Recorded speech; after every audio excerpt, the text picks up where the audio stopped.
I give to you the Mantastic. All right, guys, welcome back to another episode of Mantastic 4. J. Rudd is out this week, so Sadly. we have back again Texas Desert Sailor. What's up, brother? Texas in the desert. Doing? Good to see y'all again. Appreciate you having me. Sailor. This week we don't have, Texas is sort of a guest, but he's been on this is his third episode now. So he's like family. We're becoming the Avengers. Yeah, right. We're not the Mantastic 4 anymore, the Mantastic Avengers, but the Red Pill Avengers. Oh, They already have that. They already have the name cornered. Fuck. Like, what are we gonna do? Yeah.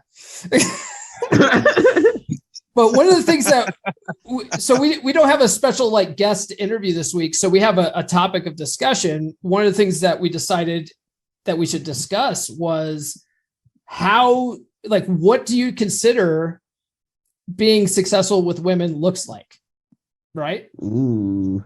Oh, It's snap. such a deep, That's such a deep deep. topic. Such a deep topic. So I asked the group over text, what should we talk about this week? And Chuck was like, I really like that topic. So I think Chuck should probably kick this off. Chuck Daddy starting All right. this off. So, we want to go with early life experiences. Do we want to break this up into maybe teens, 20s, 30s? Yeah, Ooh, that'd be let's good. do. You know what? Let's look at it this way, right? Because we're all Red Pill. We're all students of the Red Pill, right? Have everyone's read the Rational Male book, right? Like the first one, at least. Correct. I've listened to a lot of clips of it. Okay.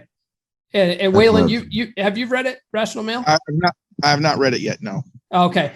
You should. You'd love it. But the second book, Rollo Tomasi's second book, is Preventive Medicine. And in that book, he breaks out the basically women's stages in their life and where they are, right? There's the party phase, there's the epiphany phase, and stuff like that. I think that would be sort of good to get into from a male perspective with Chuck. Paul, write that book. Paul, write that book. Well, the good thing about being a man is whether you're friggin' 16 or 43, you can always go back to women in that party phase. Oh, And they're snap, fucking yeah. plentiful, and it just gets easier. I keep getting older, and the girls just say the same.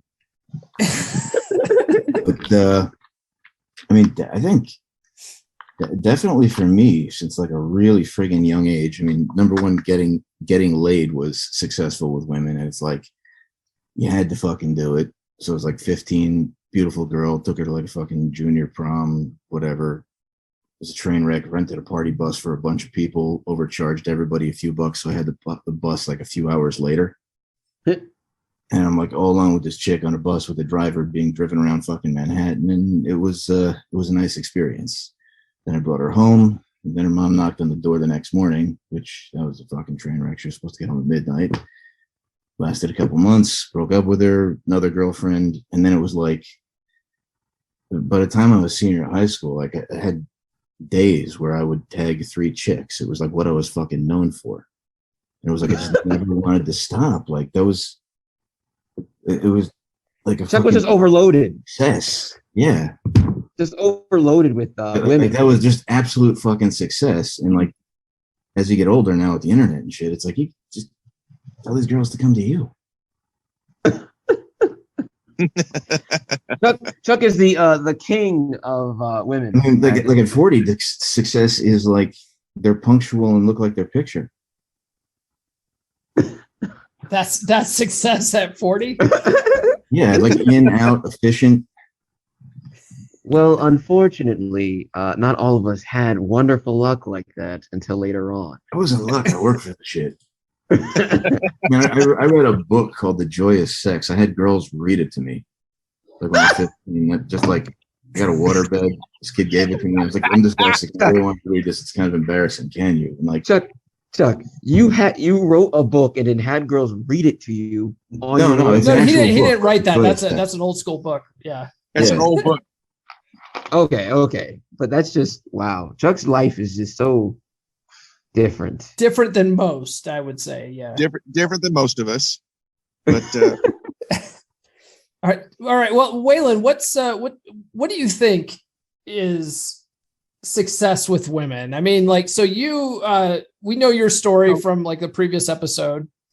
What do you think? Going back, well, breaking it down, like Chuck was saying, and the different stages of your life, success is going to look differently. And when I was in my teens, in high school and then just joining the military, success was fucking getting laid. If I got laid, I was successful. That was my early life experience. And looking back, because I hadn't really thought about it till this topic was brought up, but when I was in my teens and going in the military, when I was getting laid, I realized, because that's what I considered success back then. I didn't get, I don't want to, complacent's not the right word, but you got content with, okay, this is it, I've got it. And I didn't have the motive, because I didn't have a male mentor when I was young. I didn't have the understanding that I need to work on myself and my purpose. That didn't come until later in life. And success changed when I realized that my success and my purpose is more important. And then my success with women actually went up once I realized that. Nice. That's what's up. The realization, the epiphany.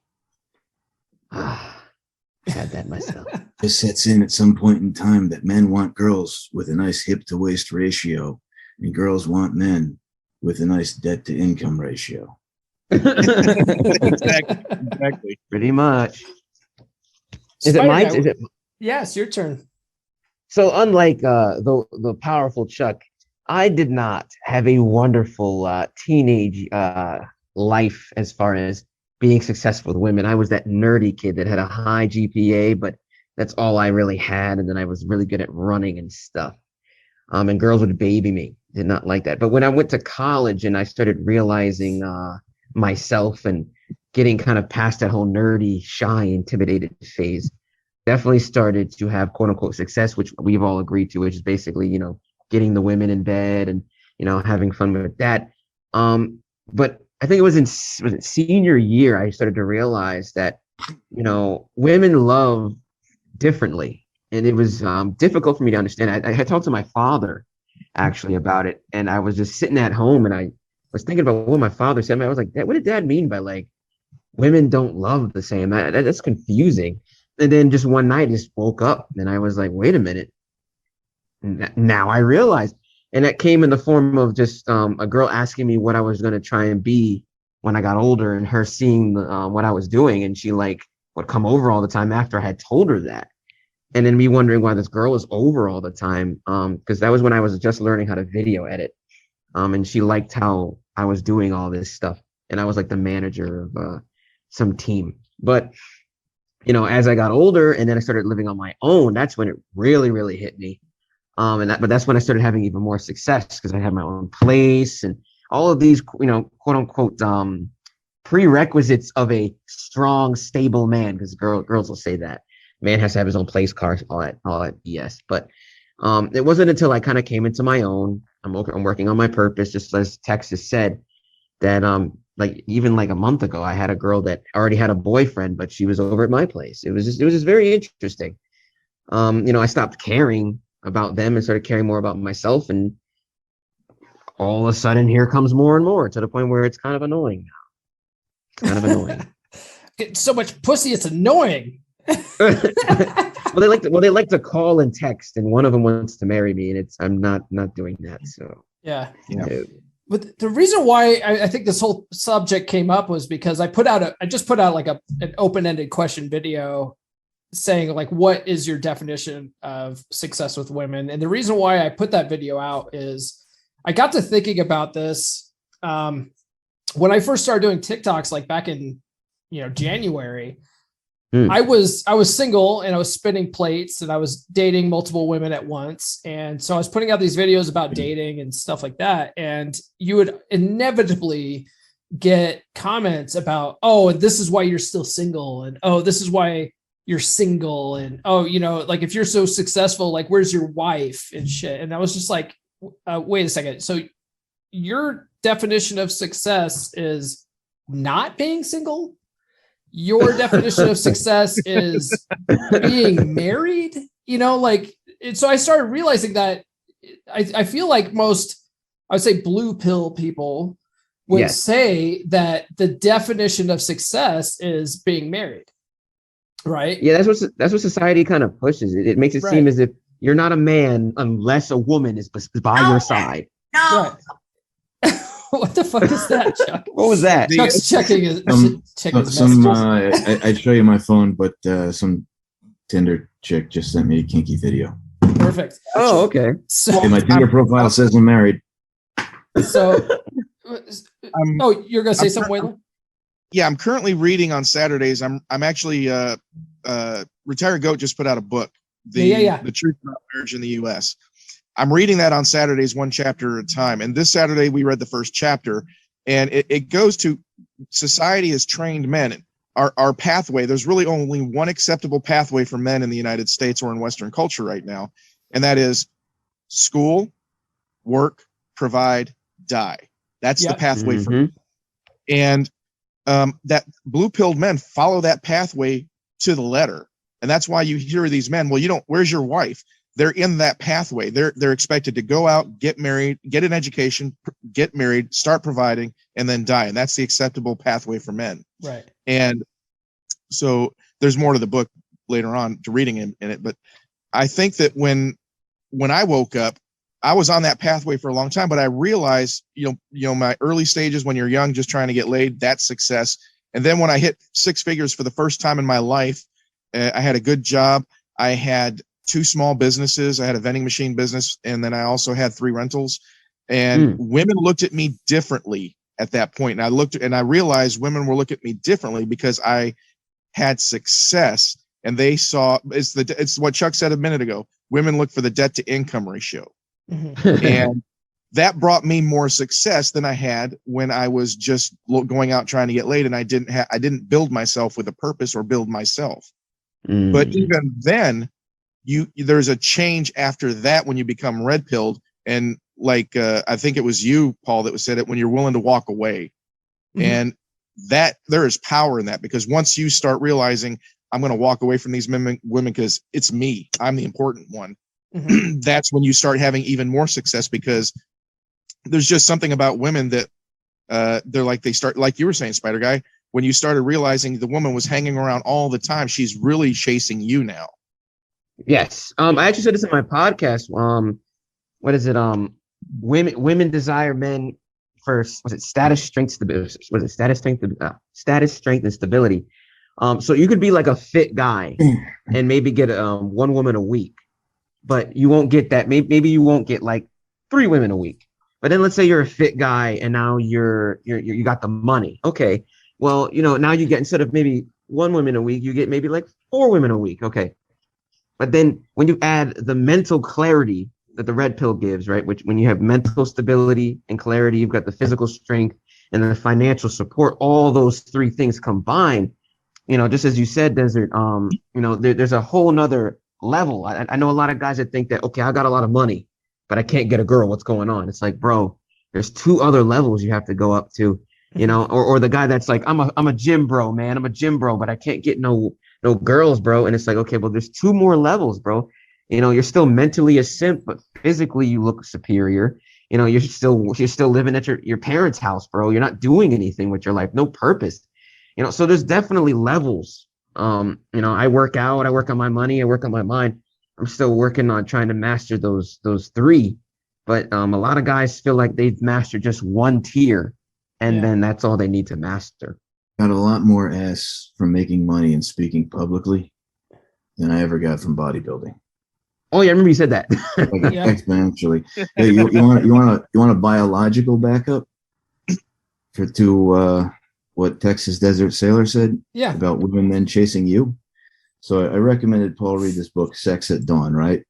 Which just totally led to this whole new fucking understanding of human sexuality with the polymono thing and everything. So it's a dark road. You may not come back. Well, you're welcome. But the whole reason why human females can continuously have sex, what they have hypothesized with males, and why they have hidden ovulation, so you can't really tell when they're going to be able to conceive and when they're not, is so that when they find a strong protective male, he keeps her around because she can continuously sleep with him and he'll protect her. Mm-hmm. See this in a lot of large primates as well. Yeah. We're Seems animals, legit. man. Yeah, So- I can see that. Yeah, so going back to what I was saying, like what people were saying this in my videos, and one of the things I realized too, and a lot of people point this out, is and I don't consider myself a dating coach at all. Like I'm like a podcast host, you know, I'm not a fucking dating coach. But I do associate with a lot of dating coaches, and you'll find that a majority of dating coaches are also single. What do they charge, and do they take referral services? Because people keep offering my DMs to me to be a dating. It really Like if I can put you to really business, depends you on know, them. kick Yeah. back. Like Corey Wayne, for instance, he charges $1,100 an hour. Wow. Right. Yeah. Wow. It's a I bit better learn how to pricey. host a fucking Roman orgy with that. I mean, Right. Christ. Seriously. There's Well, money that could be better spent. But yeah, one of the things I realized is that like a lot of dating coaches are themselves single, but I think the reason why is because once you understand women, once you understand like how to spot red flags, you don't settle with the first fucking woman that sleeps with you, right? Yes. Like you, Exactly. like you might sleep with a woman and realize, oh shit, this is fucking red flag city. I'm not going to be exclusive with her, you know? But usually by the time you understand that, it's too late. Well, when you're my age and you get a vasectomy, it fucking doesn't matter. So, but Yeah, no, definitely, man. I take do yourself want out to of say, that. Paul, I don't see you as a dating coach. You are a relationship coach. And that's what I love about all of our different content, because we all bring something to the red pill. Mhm. But even I learned something from Paul listening to his podcasts about the relationships that pertains to what I'm talking about. And it all interrelates. So all of us are educating these young men. Mhm. I can see that. And I mean, honestly, because I like looking at, you know, what I personally is my goal with women, right? And I think that's what it comes down to, right? Success with women is subjective. It comes down to what is your personal goal, right? So 100%. when you're like, I mean, if you asked me when I was, you know, 18 years old, it was, oh, I want the white picket fence. I want a wife, you know, that I can grow old with, and, you know, 2.5 Yeah, the kids. brainwashing. Right. The Yeah, yeah. brainwashing. Wait, really? Like that was really what you wanted? That's all I wanted. Yeah.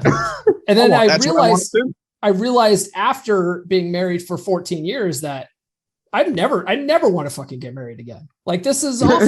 This is fucking terrible. You know, if I want to walk away because shit's not cool, like I don't want to have to get the state involved and fucking file for a petition, you know, and I don't want any of that shit, you know? So like I do like relationships though. Like I like being exclusive, you know? So I look at being successful with women as being able to understand like what attracts them, what's their like motivation, being able to measure their attraction, you know, in relative to me, and, you know, gauging that, and then also being able to spot red flags and things I won't tolerate, and having boundaries so that if I'm like, okay, this is just not working out, not being afraid to walk away. You know, 100%, man. so You know what? For me personally, it comes down to understanding women well enough to not get so overly attached that I can't walk away, you know? I've noticed a lot of white knights and women online will say, you know, even to me, they say, oh, you're not in a relationship, so how can you give relationship advice? Or you're not with a woman, so how can you go on here and talk about women? And I love when they say things like that, because they don't understand that me understanding women is why I choose to be single, right, and enjoy my options. And maybe I might be in a relationship for a little bit, but I have this ability of walking away. A lot of girls, you know, through their shaming tactics, will try to get men to fall in line with the brainwashing, because that's where a woman's power lies. You know, but when a man is logically aware, and this is probably part why we get banned all the time, is once men as in mass start realizing the game that we've been thrown into, things are going to start changing drastically. Because men, again, we pay more into the taxpayer system. We do most of the overtime. We're willing to work harder. So if men en masse say no more marriage, that's a blow to the divorce billionaire machine in general. $50 billion. the rings, the jewelry market, Valentine's Day, OnlyFans, pictures online, like gifts in general are bought by men. So if men in mass say no, that would literally kill thousands of industries. So that's why they want to keep us under foot and nail. Yeah. Chuck is marrying people. You know that, like he's an ordained minister. He's a part of it. Chuck, you're a part of the problem, bro. I'm part Chuck of the problem. is a minister. I'm 10 for 10. I did 10 weddings so far. Nobody's divorced yet. This was the 10th one. I told them, don't fuck up my record. It's just funny that Chuck, you look good though in pastor clothes though. I will say that. Yeah. You look pretty cool. It's really cool. I got this funny way that I end all these ceremonies, right? I make the wife put out one of her hands, then the husband put his other hand on top of his, and like that. And the husband has his hand on top at the end. I tell everybody to remember this moment because it's the last time he will ever have the upper hand. Hey-o, did you red pill knowledge for you, but he's not going to realize that till later. Waylon, I want to go back to you mentioned Goat's book, and the industry. I think like you and I are the only ones that have. I haven't finished the book yet. I'm like a little over halfway through, but let's talk about that for a minute. There, he does talk about how it's an industry and it's a $50 billion industry. Yes, it is. So, there's so many different parts that come into this. So the society pushes that narrative we talked about: school, work, provide, die. Right. And the government really doesn't get their money directly on the front end but they do because the marriage industry, the bridal industry, the bride dresses, the tuxedo places, the flowers, the caterers, all of those people get money, so they pay their taxes. That's how the government benefits on the front end. But they also keep both the man and the woman in the workforce because they're trying to keep as much tax paying coming in. So the government wants you to get married, so the businesses succeed, so the businesses pay their taxes. Now, where he goes into is when you get divorced, the government is now making a huge amount of money on the back end through divorce because you have all these lawyers and these judges, and then the child support and the alimony goes into a big pot the state holds. And then the state gets money from the government, 66 cents on the dollar for child support. The government actually gives the state. And then the state gets to keep the interest on the child support pot. And that's a huge amount of money. So they really want you to get divorced. And because that child support pot can be in the hundreds of billions, and the state gets to keep literally hundreds of millions to billions of dollars annually on just the interest for it sitting there in the bank, because that money goes to the state. Jesus Christ. So it's all been monetized, and the government tries to keep that cycle going, so they have to keep the narrative going. And Goat goes more in depth. There's whole chapters on how the marriage certificate wasn't even invented until I believe 1920 here in the United States. Before that, you just went to church and got married. There was nothing tying you to the state. The state didn't make money back then. But now that it's been monetized, it's a system. Yeah. And the marriage license was only invented to keep black people from marrying white people. Goat talks about that. Goat talks about that in the book as well. That they did that because they were like, oh crap, now we have all these freed slaves. Black people might be marrying white people. How do we prevent that? Let's institute a marriage license where we can deny the right to get married if someone wants to come in with an interracial marriage. It wasn't even an if. That was the exact reason the marriage certificate came into being, because whites and blacks were intermarrying, and the government wanted to stop that. Why did they have to change it? Then I wouldn't have been able to marry my wife.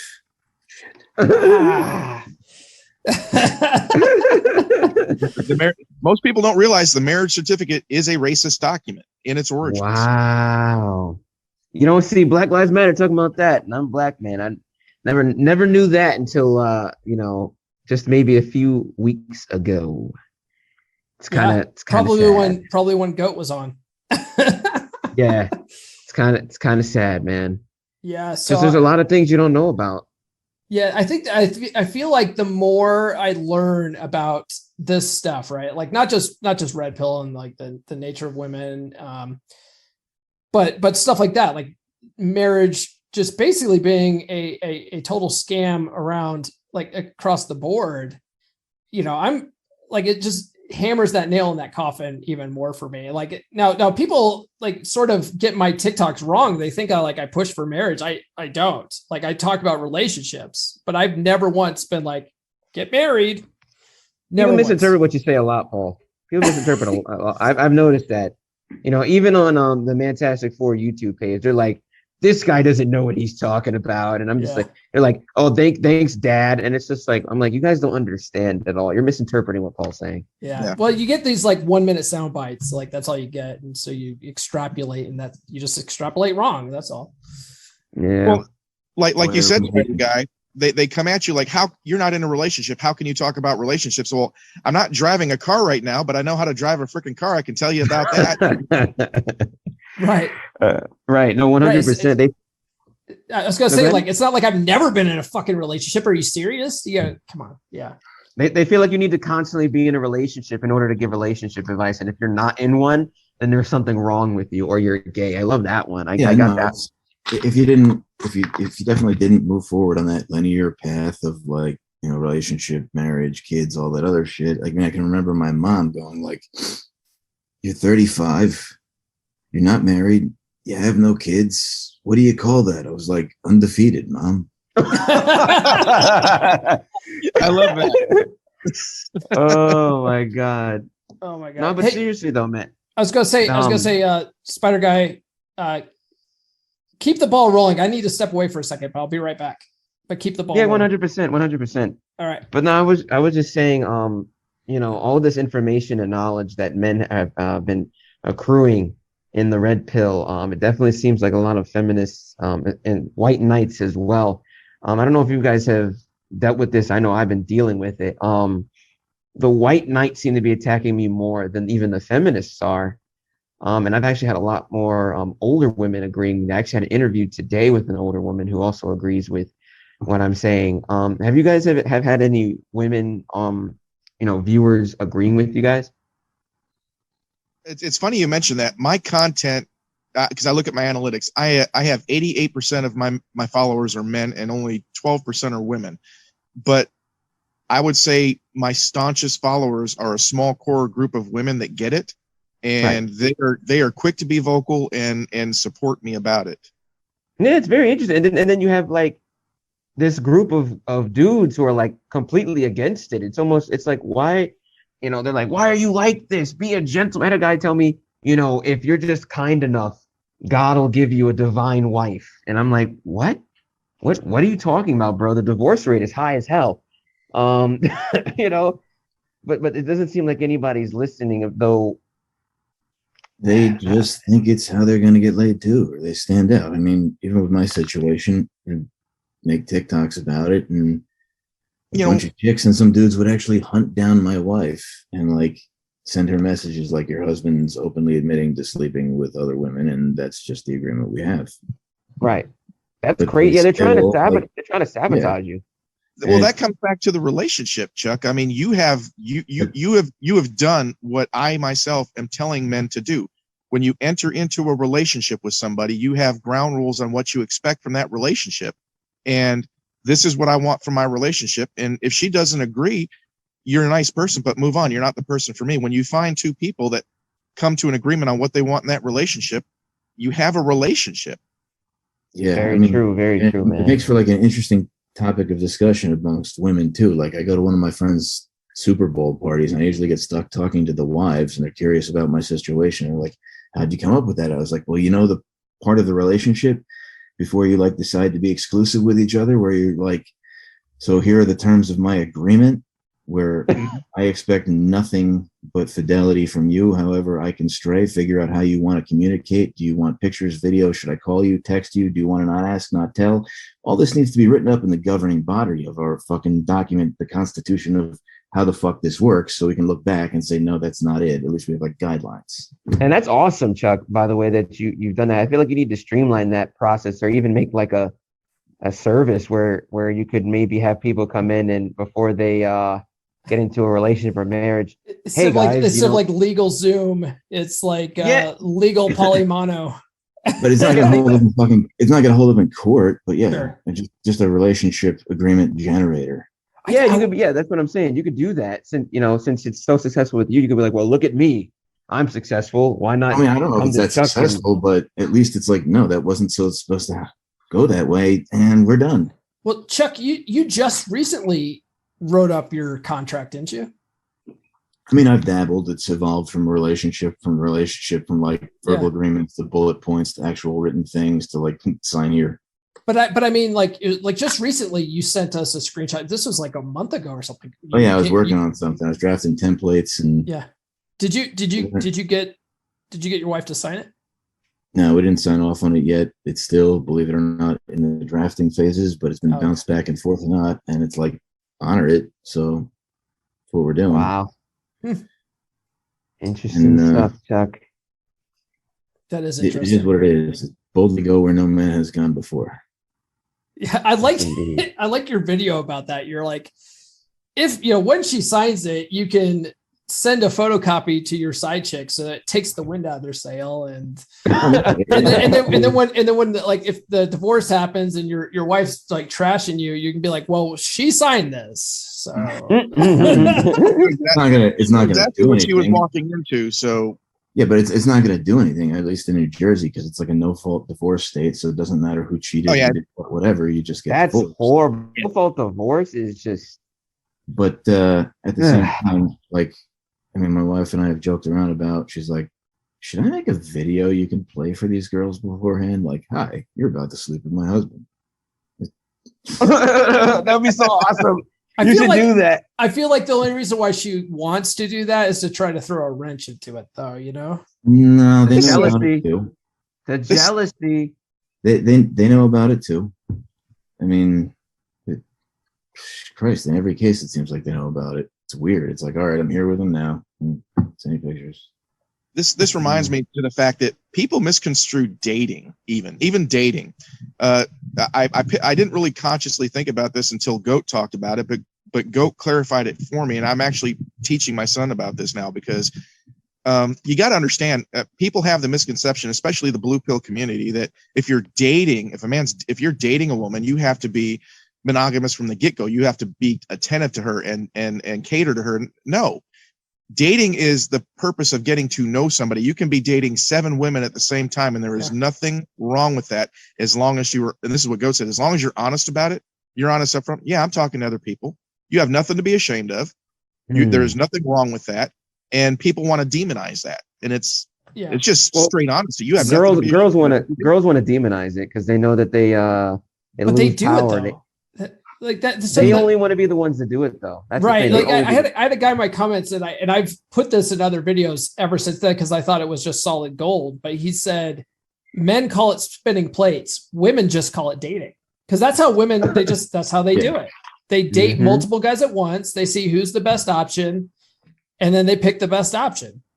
Like men should fucking do the same thing. They should absolutely do the same thing. But they expect you to be monogamous to them while you're dating. Why are you talking to 4 other women? Well, there's no agreement to be monogamous here. I am simply dating. Mm-hmm. Yeah, that's why they hate men that have standards and they call us gay. I got 2 more good stories on that if you want to keep going. Well, we'll get to that in a second. I just want to say though, that like one thing that I learned like on this journey is that women are actually more attracted to men that have options like that.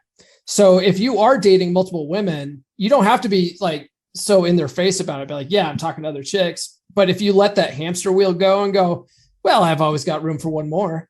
Like they start thinking like, oh, this guy has options. Like that makes you more high value to them. And that makes you more attractive. It actually works in your benefit. Mm-hmm. What were you going to say, Chuck? No, I was going to say first date with my wife, right? Would have been like March 17th, St. Patrick's Day, right? And we're talking, and she's like, right away, I told her if this goes anywhere, don't expect monogamy. We're joking around.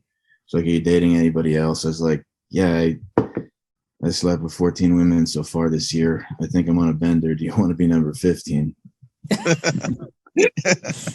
bullshit, and I like gave her the fucking whole history, which is an absolute train wreck. And it was like the second date was, "Do you want to get tested?" Which, okay, and it was just honest from the start. And then when I decided to take her seriously, like we went away on vacation, and I told her, "Look, you know, I'm looking at fucking diamonds. I think you're the one.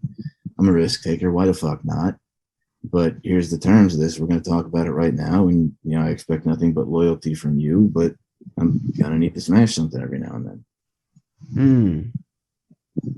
Chuck is the greatest next negotiator. Level. He's the next level. I don't think. Greatest negotiator ever in history. It wasn't negotiation. It was just like just being fucking honest, because like smashing a lot of chicks at a young age, you get yourself in a lot of hot water and a lot of trouble. And then like, you don't have to be ashamed of it. You don't have to lie about it. Like even like my second girlfriend in high school was like, "I really want to hang out with you." It's like, "Well, I'm hanging out with this girl on Monday, this girl on Tuesday, this girl on Wednesday. I can pencil you in for Thursday." The greatest negotiator, guys. That's some boss shit right there. That's some boss shit. But what Chuck said about honesty, I definitely feel like the red pill kind of teaches men how to just be straightforward. I know one guy asked me, he's like, "I like a girl. What do I do?" I was like, "What, bro? Just be honest. And if it doesn't go your way, walk away." You know, but for me, it's common sense now. But, you know, even for me when I was younger, that wasn't common sense. It's kind of crazy how just being honest, and like what Desert said, just being honest in itself generates peace for me personally. Girls tell me all the time, "You're so blunt." And I'm like, well, yeah. Because I don't see a point in hiding this. Just being honest. I would say one of the problems with blue pill guys is that they act like they don't want something from women, right? Like they act like, "Oh no, like sex is the furthest thing from what I want," and then they end up in the friend zone because a woman's like, "Oh well, he's not into me that way. I guess he's my friend." So it's like they have no choice but to agree with that shit. And then these guys get mad. They're like, "Why did you friend zone me?" Well, because you're being a pussy, you know, like you sort of need to let your intentions be known so that women can go for that. What's that?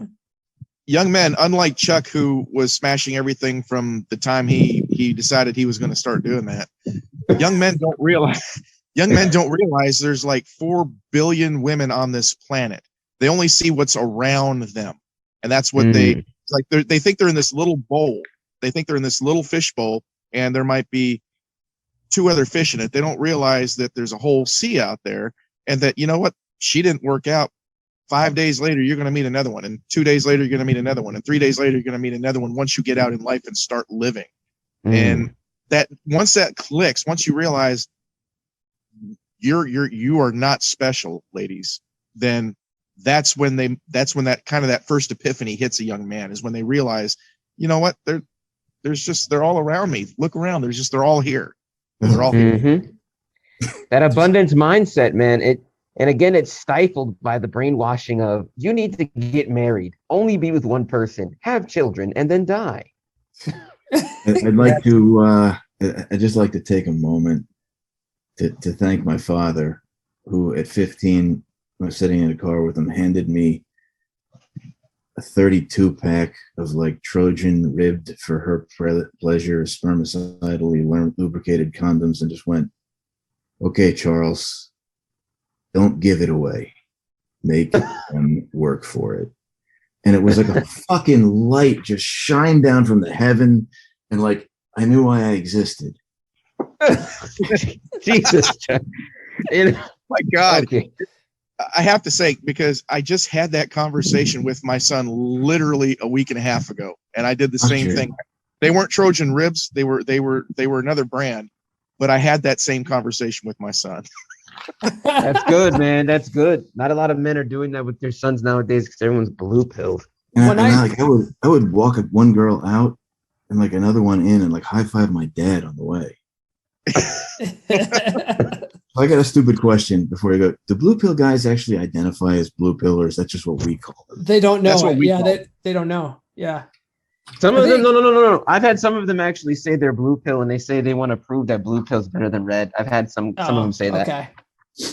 It's just, I mean, it's really what, I mean, if you talk to Rollo, or you listen to his stuff, or you read his books, right? Like Rollo sort of came up with the concept of red pill, right? And that came out of the So Suave forums before he even started blogging and writing his books.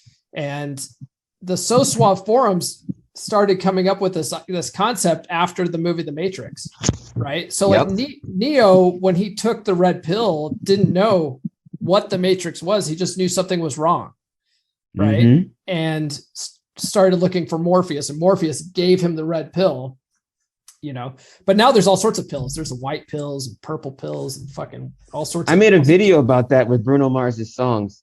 Yeah. No, but yeah, man, it's kind of wild that he unintentionally created the red pill, because before that you had just MGTOW, and that was more of just like, we're gonna go our own way, screw women. And then red pill came in and was like, well, okay, we like women, how can we rationally do this? And it was nice. It was refreshing, because I remember when MGTOW came out, it was like, you know, you're young, you're just waking up, and you're like, you know, women are, they don't love us, screw women. You're just angry. And then red pill comes in and is like, no, you're just in red pill rage right now. You still want women. You're going to calm down and you're going to want women, but we're going to rationally help you understand them and then better yourself, so that way you don't even have to try. You know, and it took me a while to accept that, man. That red pill rage is a big thing. I think that there's different degrees of it, and Paul talked about this before on a video, because there's different terms. Now I think red pill is just the knowledge, and MGTOW, you can go several different ways. They call it monk now, where you're all contacts cut off, just going to live in the basement, play games, and never be with women. But and then there's different aspects of it, but I think the red pill covers everything now.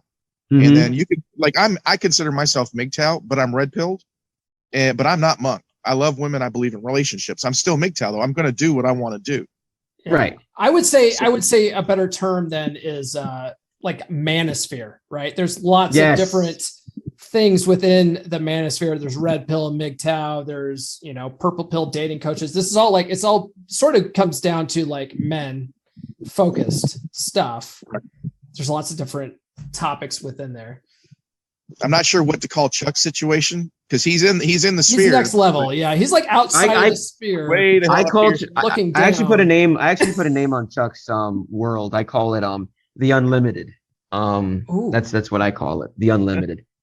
Listen, heavy lies the crown. Not without his challenges, boys. Believe me. Well, some people are just born with you know, what we're trying to understand or what we have learned over time. That's just how it is. Some people are born fighters. Some people have to learn to fight. You know, I had to learn red pill. Chuck just had it. You know, it is what it is. I don't like to fight. I love it. The world just slows down. Chuck has got that. Chuck's like the top level. I think I'm right below Chuck, because I've realized that stage.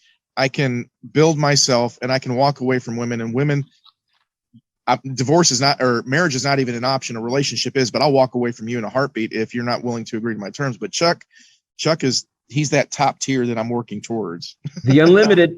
Chuck is the Unlimited. Yeah. But it doesn't feel like a top. I feel like there's something else I still need to get to. So are we on the same page here that success with women means to be in a poly mono situation where you have your steady girl, but you can fuck anyone else you want? Biologically, yeah. I don't know if I would say that. I wouldn't go that far, but it's. I'm taking it back to sex at dawn, Paul. Biologically, as a man, it's what you're built for, and they'll give you reasons in that book that you are built to have multiple women, right? And you think about, again, they go by like the size of your nuts, believe it or not, in comparison to the size of your body, and like what creatures like have a harem and what like kind of have this situation like we do, and like what just like mates for life, and we're not the mates for life kind. Yeah. Interesting. Yeah, man, we can repopulate the earth every day. I subscribe to the season theory, where every relationship has a season. When that season's over, you move on to a new season. Okay. Okay, that's I could definitely see that. One thing, like I'm going way back too to long in winter. One thing that like Spider Guy was talking about is like, there's this whole push from society, and women to like be monogamous as you're dating, right? Like they call that one-nightish, right? Or sniper mentality, dating with sniper mentality, just one woman at a time. Oh, this didn't work out. Fuck, now I got to start all over again. I think that's why a lot of men get frustrated when it comes to dating, is because they do that. They go out, they find one girl that talks to them on a dating app or whatever. They put all their focus into that one chick. And then when she ghosts him after like 2 or 3 days, their fucking world's ending. And they're like, fuck this fucking shit. I used to be that guy, man. But now I don't know how, I don't know how guys like that do it anymore. I don't know how I did it back then. Well, I have like 10, man. I used to think, and I think this is just a self-limiting belief, right? I used to think that, well, man, dating multiple women at once, that would be too hard. Man, like I got to think, like remember their names. I got to remember, like I got to try. Give them all the same nickname. Right. Yeah. I got to the point where I just didn't use names. You don't have to use names. Like, I mean, we're talking right now. I'm not using Spider Guy like every 5 seconds, right? I mean, you can talk to women and never once use their names. True. I actually, because I was over the road a lot, I didn't call them by their name. I called them by the city they lived in. There was Chicago. There was Chicago. There was Houston. There was Tyler. Wow. So I didn't. Although from a sales perspective, if you use their name, you're more likely to close. Sure. Yeah. But you got to sit there and like just be very, I would say, very present about it when you are going to use their name. You got to sit there, like I've done this, right? Like I'm sitting there, I'm like, fuck, what is her name? Oh, Jenna, whatever. And then I'm like, oh yeah, Stephanie. In there. Yeah, right. I mean, but when I say it, it's like I really put some thought into it. Like I really don't want to fuck this up. Oh, that's right. Her name is Stephanie. Stephanie. Hey, blah blah blah.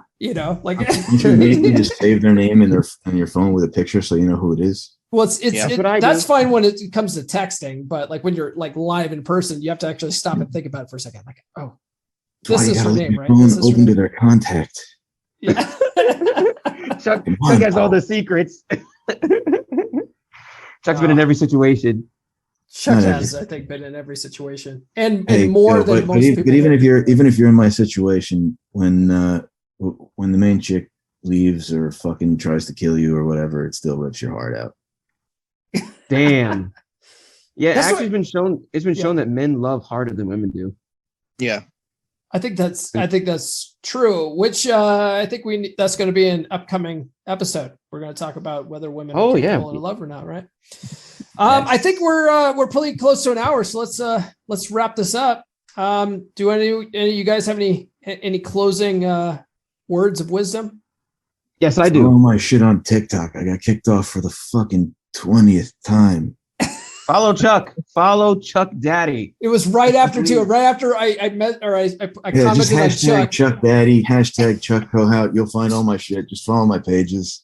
You can tell what stage a man is in when they send you. Like my followers will send me I get a ton of videos, and I get some followers that have sent me Chuck's videos, and they say, "Look how toxic this guy is," and I'm sitting there and I'm like, You haven't evolved past the blue pill yet. You're still there. You need to start listening a little bit harder. I mean, listen, like, if it's so toxic, why does it work so fucking well? Girls love drama. Yeah, women love that drama. All right. Well, I think that's it for this episode. Make sure you guys like, fave, subscribe, hit those notifications, leave a comment below. That helps us in the algorithm as well. And if you're listening on your favorite podcast audio platform of choice, please give us a 5-star review. Also, in the description, we've got our merch. Buy our merch. Look at Spider Guy's wearing some merch. Yeah. By that neo blue, man. Nice. That blue pill blue in the wintertime. That blue pill. Oh God, no. Oh, just kidding. I'm incognito. Right. All right, guys. That's it for this week. We'll catch you next week. Deuces. Yes.